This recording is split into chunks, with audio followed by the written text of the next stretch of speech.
Nzengo original. Original. Mote Bandeko. Merci Ndebo Yaminga na banda konabino. Tobanda désormais kokutana na cadre ya émission Oyo Tolobe la santé. Bon, nga komo nanga Jean-Paul Djamba.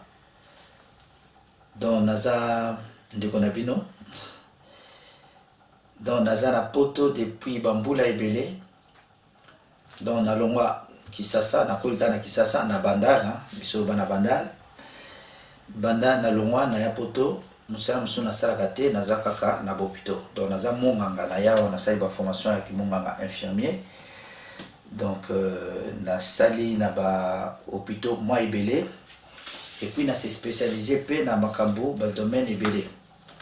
Ba domaine de douleur na sali soins palliatifs, accompagnement des fins de vie, na sali santé mentale, na sali moi ba formation ebele au ba bengaka ba diplôme universitaire. Donc naza cadre de la santé depuis quelques années pe. Mais ce qui n'a pas ça la émission Oyo, ça pour na constater na communauté sur moi makambo belé, na éviter sur les négligences, de oubli, na zo ibaté.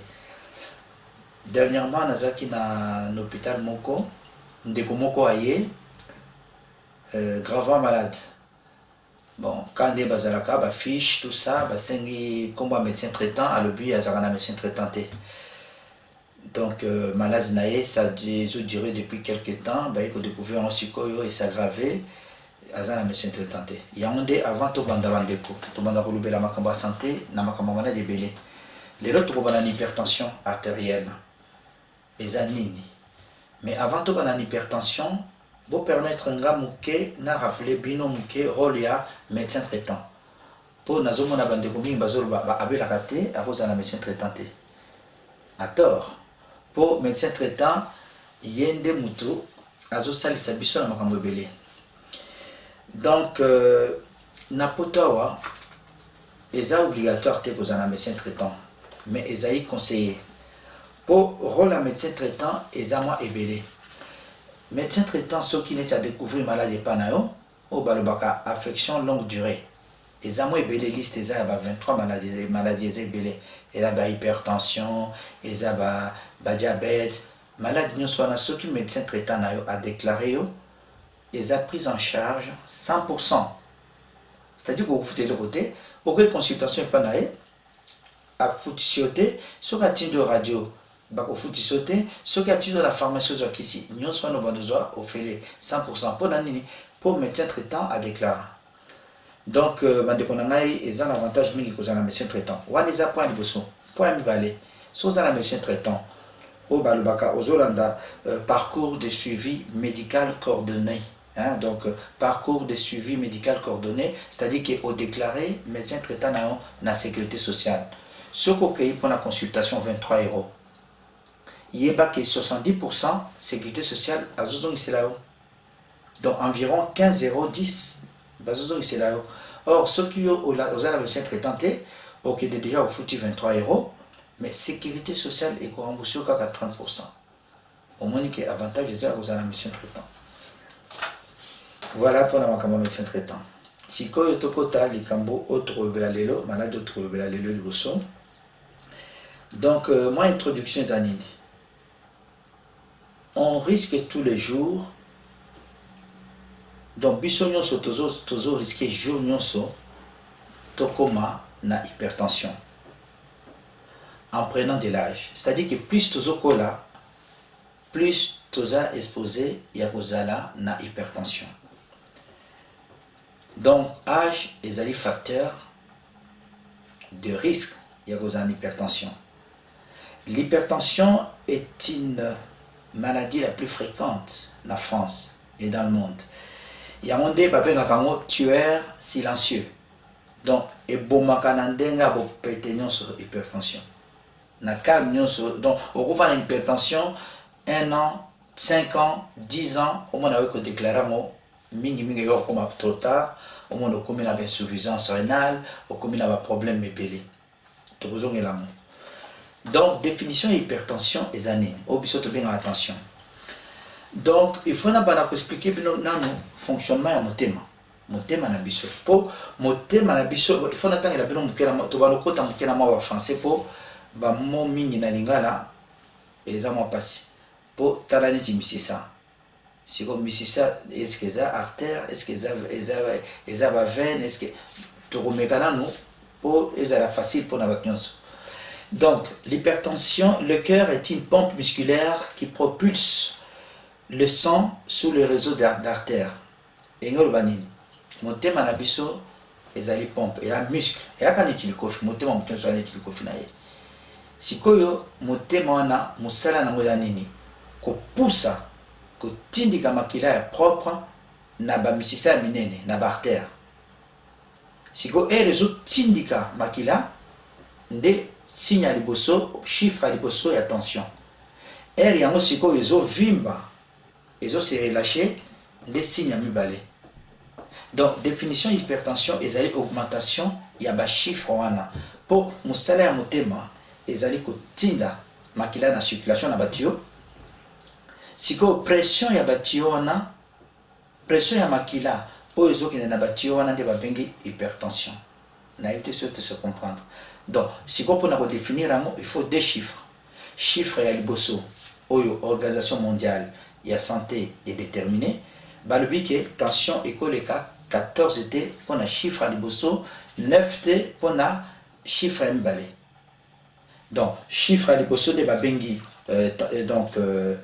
pression artérielle systolique, dont R motema et c'est contracté et pousse ma dans la circulation. Chiffre à mbalé de babengi, donc tension diastolique. Donc, motema et c'est relâché et vimbi. Après, donc, vi na biso motema esala comme ça là. Donc, et vimbi si makila et poussi makila na circulation, babenga aussi na liboso et les autres tonda et c'est relâché de signal balé. Il y a un débat de hypertension, et nous sommes à 14 9 ou bien 13 9. Mais chiffre et koleka 14 T. Ce qui chiffre et les qui 14, mbalamisato. C'est que aux os attention. Donc, balamisa te ngolo banini. Na tongo aux tension nao. Lelo bande konangai. Ba pareil ya ko mesurer mes tensions est commis partout. Bazo te quand on a pris nyonso. Ezo bana 15 €, 30, tiba 50 €. Okoso ba parler no moko. O tiena le boko aux attention nao. Soko mono aux tension pour la liboso. Yami balé, yami sato. Ezo le 14, il faut que nous mona monga nao. On les a conseillé dans l'entretien dans autres questions. Si que tension on a conséquence dans vos années ni ce qui vous soignez à moté. Pour la salle qui on va fiche moi épelé mais dans mon temps et que vous avez la minité photo globale essentiel kaka. Donc eloko nini donc on a précis définition et attention et zanini. Si que yo eloko nini makamutu à ça l'attention. Question beaucoup de gens ont et eloko nini ça à l'attention. Si tu globes par facteur favorisant et l'autre aliboso comme on ça l'attention beaucoup ça hérédité facteur héréditaire ils ont compté ceux qui va continuer à ça l'attention yo comme na 20 25 ans ça la attention aux comme attention au talent on a les hérédité et l'autre comme balise à âge plus tozo poussa na âge plus misisa na biso ezo koma ezako s'épaissir ezako koma rigide ezako perdre élastique nango il y a monde ezako facteur il y a hypertension plus tozo kola yeba que un jour plus tozo kola okosala hypertension sikoyo nazo mélanger nyonso sikoyo oko prévenir na mode nini na mode de vie na biso oko retarder tension to hypertension na façon zo vivre. Donc, comment on a les choses sur la façon de vivre que au cause-là, au colis, mais attention, nous avons correct pour l'hygiène de vie et malonga. Bon, on a des facteurs favorisants. Alors, facteurs nous ces années. Donc, maladie à rein, au cause de l'insuffisance rénale et comment ça s'appelle tension. Mais sur les tensions, ils allaient suivi dans médecin, les facteurs nous sont dans les sabino et aux alatés. Donc, c'est mon cas, kolia munga mingi te et puis koya munene mingi te po koya munene mingi ezo isa attention po n'habitude mingi na ototanga mikolo yo que soko za munene par exemple za na 80 kg oza na 16 attention soko perdre 1 kg et que jouer per attention on appelle chiffre moko ekiti on eza makambo na moni mikolo donc to bana ko bakaka eloko ememaka mutu asala attention na yebisi bino ezali âge po tozokola plus tozokola misisa na biso denda ezokoma dur et ezo perdre élastique nango wana liboso mais bandeko nanga boyeba ke hypertension ou balobi tension artérielle 90% ezanga cause au moins nazo ça no facteur favorisant no soir mais na 90% ya ba tension biso tozo sala wa cause ezalaka te yango nde babengaka yango hypertension essentielle donc baluki cause ezate ke maladie ou bien munene obésité ezate donc bato mingi bazosala attention au basala hypertension 90% ya bato wana ezali hypertension au babengi essentielle car bamalaka oloba hypertension idiopathique donc sans cause na baza tokani bon na yango na petite définition par facteur attention alors hypertension ceux qui ont découvert yango ndeko na ngai même au découvrir yango te une fois na mbula mais kaka attention nao même 6 mois moko 6 mois ou une fois na mbula mona médecin traitant nao ozo attention nao pour tension hypertension ceux qui va traiter yango te et memelaka biso maladie ebele hypertension ceux qui va traiter yango te et komemela biso AVC ceux qui va traiter yango te et komemela biso insuffisance rénale ceux qui va traiter yango te et komemela biso insuffisance cardiaque ceux qui va traiter yango te et bomaka miso cécité ceux qui va traiter yango te rupture et anévrisme hypertension ceux qui va traiter yango te et memaka maladie ebele comme ezalaka na signe te okoza losalaka attention wa au signe moko ezate okaka ya moko mutu pasi eleki nango na pemi eleki el moko ka o ba matoi nete zo bourdonner el moko ka neti mutu baluki neti mo vertige ozo sala attention de konango zo ebate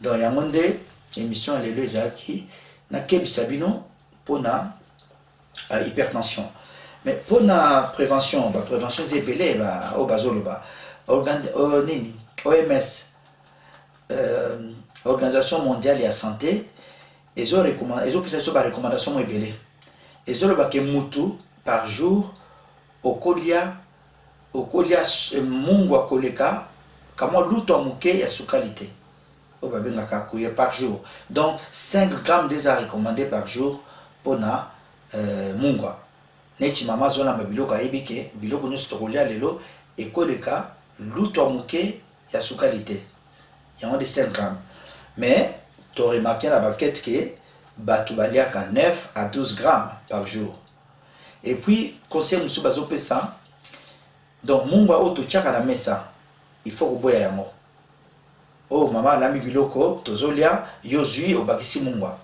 baboya yango et puis ba conseil puis bazo pesa ezebele ko éviter ba conserve ko somba ka biloko basiba lambi ba plat cuisiné wana ezana ba mungwa caché ebele to ebakate ezama be pona zoto biso ba pizza elekate ya mabe cigarette elekate masanga elekate donc eloko nyonso na pas nga na ko pekisa bino te bomela to bolia biloko lingi mais il faut que dosa ka biloko tout yonde ezo sala partie na ba hygiène alimentaire la biso et puis na ba conseil mususu ezali ko éviter eloko ba bengi sédentarité zanini ezaneti o uti musala nao o vani na ndako o zotala TV au lieu o vani na kiti ti o zelaka $20 nzoto elingi bongote nzoto il faut bouger conseil na opesa bino za même 3 fois par semaine au sai moi ba 100 pa nao 100 pa ezolo ingwe bani okolo ngano na ndako o beti makolo na gare ba 20 minutes au zongi au sali bon mata 3 fois par semaine les amis pour la santé aux actes éviter et le va bien sédentarité pour nyonso wana ezoboma biso et puis que ça l'effort pour na santé pour na munene pour munene na ide na ibisi non les bandeli ça la kaka expérience perdre 1 kilo au comment on appelle chiffre moko attention kiti yango na bande ko na ngai eze mission liboso bino ndo boko yebisa ngai ba question posa nango pour ngai on a zo yebisa bino eza bandamba moke au cours na keno pesa na salaka 1 heure 1 heure et demie na étudiant sur na qui intervenir pour la makambo santé mais awa tozo luka tout ça là et le comme et les 15 minutes mais tout pesa bino d'information essentielle. Je sais naïbi que na bosani mo makambo belé mais bino ndi boko rappeler ngai boko yebisanga makambo il fallait no ba pour na lelo na banza na suki awa et comme mbala sima tokolobela diabète tokolobela hépatite tokolobela maladie nyonso o bino bolingi to sololaka ngai nazoti avant na 6 émissions nazo pesa bino kaka moi conseil moko mama na ngaba na ko pesa ngai nyonso abana ko lobango na kitetela papa dembaki ndekama nyamase engolo banini kozana zoto malamu eleki loso nyama na mbisi. Merci, à très bientôt. Original.